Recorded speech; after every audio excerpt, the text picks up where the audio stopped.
Hello friends, welcome to Yas Recipes. இன்னைக்கு நம்ம சேனல்ல இட்லி தோசைக்கெல்லாம் தொட்டு சாப்பிடுற மாதிரி ஒரு சூப்பரான வெங்காய சட்னி தான் எப்படி செய்யறதுன்னு பார்க்க போறோம்.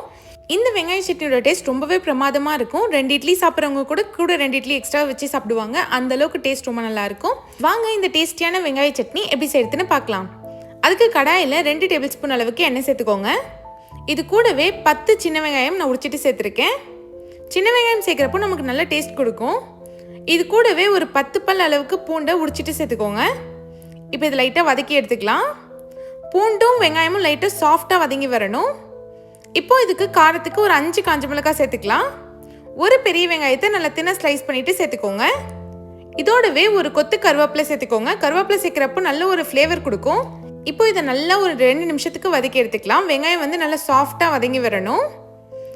இதில் ஒரு சின்ன நெல்லிக்காய் சைஸ் அளவுக்கு புளி சேர்த்துக்கோங்க. இப்போ கொஞ்சமாக கொத்தமல்லி தழை சேர்த்துக்கலாம்.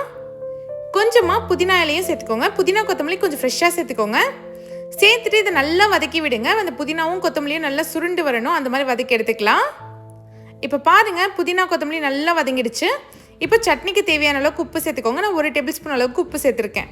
இப்போ எல்லாத்தையும் நல்லா ஒன்று சேர மிக்ஸ் பண்ணி விட்டுக்கலாம். லாஸ்ட்டாக இதில் 2 டேபிள் ஸ்பூன் அளவுக்கு பொட்டுக்கடலை சேர்த்துக்கோங்க. பொட்டுக்கடலை சேர்க்குறப்போ இது டேஸ்ட் ரொம்ப ரொம்ப நல்லாயிருக்கும். கண்டிப்பாக ட்ரை பண்ணி பாருங்கள். இப்போ இதையும் நல்லா வதக்கிட்டு ஆடினதும் மிக்ஸி ஜாரில் போட்டு அரைச்சி எடுத்துக்கலாம். கொஞ்சமாக தண்ணி சேர்த்து இந்த அளவுக்கு திக்காக அரைச்சி எடுத்துக்கோங்க. இந்த சட்னி இந்த அளவுக்கு திக்காக இருந்தால் தான் டேஸ்ட் ரொம்ப நல்லாயிருக்கும். இப்போ இதுக்கு தாளிப்புக்கு எண்ணெய் ஊற்றி கடுகு, கருவேப்பிலை, காஞ்ச மிளகாய் போட்டு பேசிக்கான தாளிப்பு தான். இதை அப்படியே சேர்த்துக்கலாம். இதை இப்போ நல்லா கலந்து விட்டுக்கலாம். பாருங்கள், பார்க்கவே எவ்வளோ சூப்பராக இருக்குன்னு சட்னி. அவ்வளோதான், ரொம்பவே சூப்பரான வெங்காய சட்னி ரெடி ஆயிடுச்சு. இது இட்லி தோசைக்கெலாம் ரொம்ப சூப்பராக இருக்கும். அது மொறுன்னு தோசைக்கு இது வேறு லெவல் டேஸ்ட்டில் இருக்கும். கண்டிப்பாக ட்ரை பண்ணி பாருங்கள். இந்த வீடியோ உங்களுக்கு பிடிச்சிருந்தா மறக்காமல் யாஸ் ரெசிபீஸ் சேனலை சப்ஸ்கிரைப் பண்ணிவிடுங்க. தேங்க்ஸ் ஃபார் வாட்சிங்.